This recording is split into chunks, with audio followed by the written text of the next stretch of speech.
The best of Money Matters. The Big Story. Welcome to The Big Story. I'm Hongbin Jeong. More young people in Singapore are turning to vaping, some as young as 10, to cope with stress or to fit in with peers. Social service agencies report a surge in cases with vapers coming from a wide range of backgrounds, from those struggling in school to youths performing well academically. One such case is 18-year-old Malcolm, who began vaping drug-laced Kpods after failing his O-levels. What started as a way to ease disappointment soon worsened his depression and anxiety, leaving him dependent on vaping from the moment he woke until he went to sleep. With help from his parents and an addiction recovery center, Malcolm is now clean and rebuilding his life. So how can parents, educators, and social workers work together to prevent more children from falling into vaping as a coping mechanism? Well, joining us today to share more is Dr. Annabelle Chow, who's a principal clinical psychologist at Annabelle Psychology. Hi, Dr. Annabelle. Welcome to the show. Hi, Hongbin. Thanks for having me. Thank you so much for joining us. Well, Dr. Annabelle, from your perspective here, how widespread is youth vaping right now, and how accurate are official statistics in reflecting the real situation on the ground? Youth vaping is everywhere now, and the official numbers don't fully capture it, I don't think. Teens are pretty discreet, and they usually vape outside of adult supervision. And if you think about the vapes, they are actually very discreet and easy to keep. So by the time it shows up in surveys, the trend would probably have already moved ahead.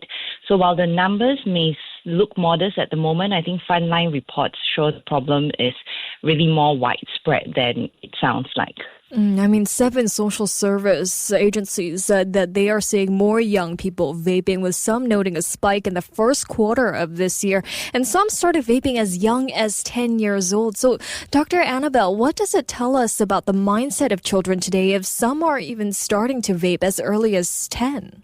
At that age, at 10 years old, they don't actually have the cognitive maturity to weigh health risks.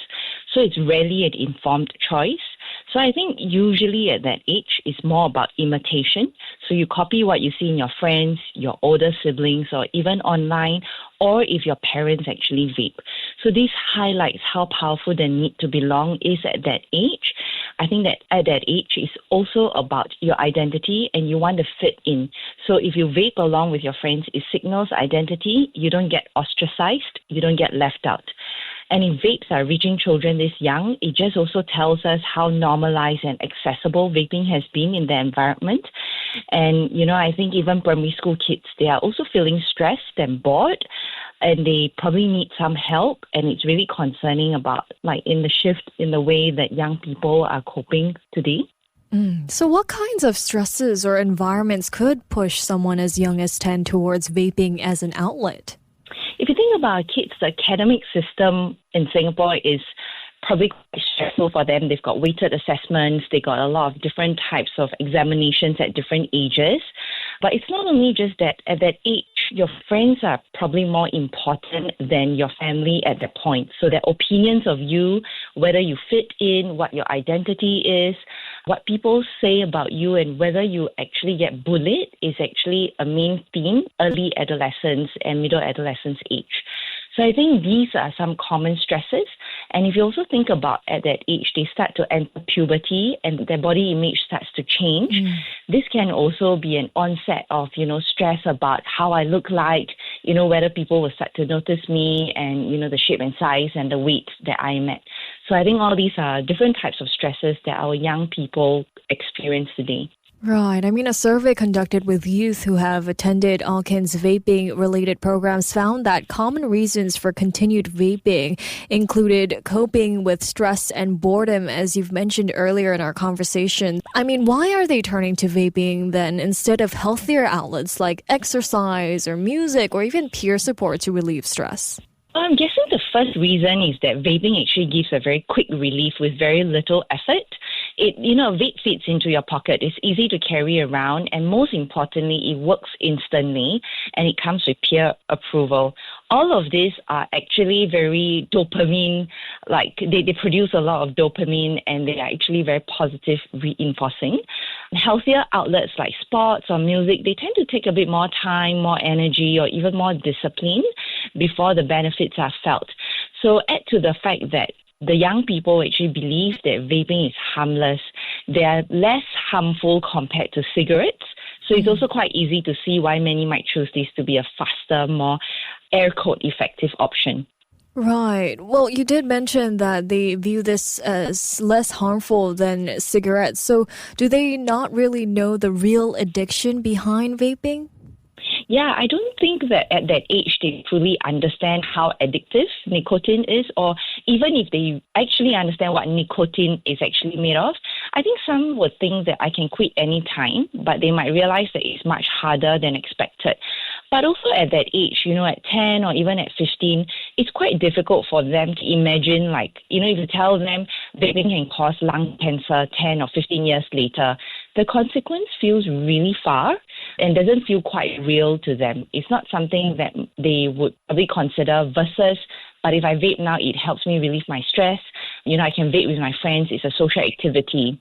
Right. Well, for people tuning in and they're not aware of the real risks here, Dr. Annabelle, can you help us describe what the real risks are when it comes to vaping, especially with Kpods? Well, because there's nicotine involved in Kpods, maybe I'll start with the symptoms, right?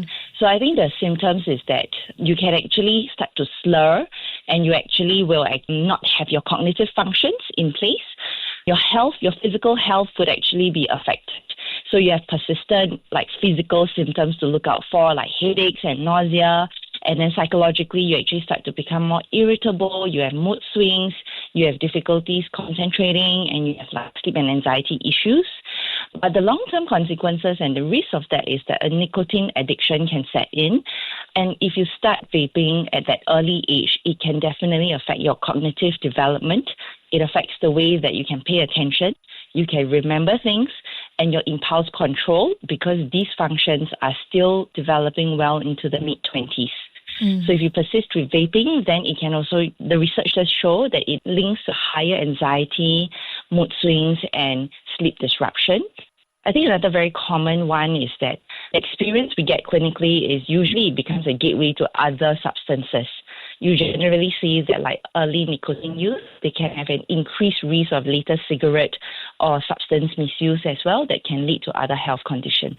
Right. I mean, agencies such as Care Corner and All Can Singapore have also reported rising cases even among youths who perform well academically. Both boys and girls, they are affected, cutting across different backgrounds and school performance. So, Dr. Annabelle, do you think boys and girls are drawn to vaping for different reasons, or are the motivations largely the same? I think while largely the motivations might be the same, like stress relief or peer acceptance, they might be curious or they might be bored. I think the motivations probably overlap a bit more than they differ. So, for example, some nuances will be boys, they tend to be slightly a bit more driven by risk-taking behaviors, and they tend to appeal more to gadgets or trends. But girls, they may often cite more like stress regulation or appearance-related concerns or weight control. So while there's some differences in the emphasis, I think the underlying drivers like stress or belonging and quick relief are largely shared. But is it then difficult to target intervention when youth vapers come from different profiles and backgrounds? I think the intervention needs to be layered and it needs to be targeted and specific. So it's not one single message. I think it's also quite important to kind of change the way we are marketing the education to them. So like I was saying earlier, I think if we don't flip the marketing script, right? Because at the moment, young people see vaping to be quite fun, harmless, and fashionable.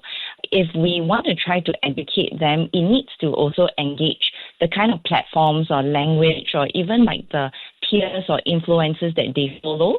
So it needs to be relatable content or peer voices instead of campaigns that actually make vaping look cool rather than rebellious.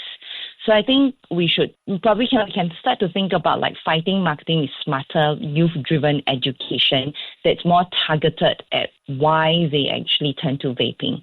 Okay. I mean, social workers have said vaping is now normalized and perceived as acceptable in peer groups. So if vaping becomes entrenched as part of youth culture, what are the biggest challenges for public health efforts in reversing that trend?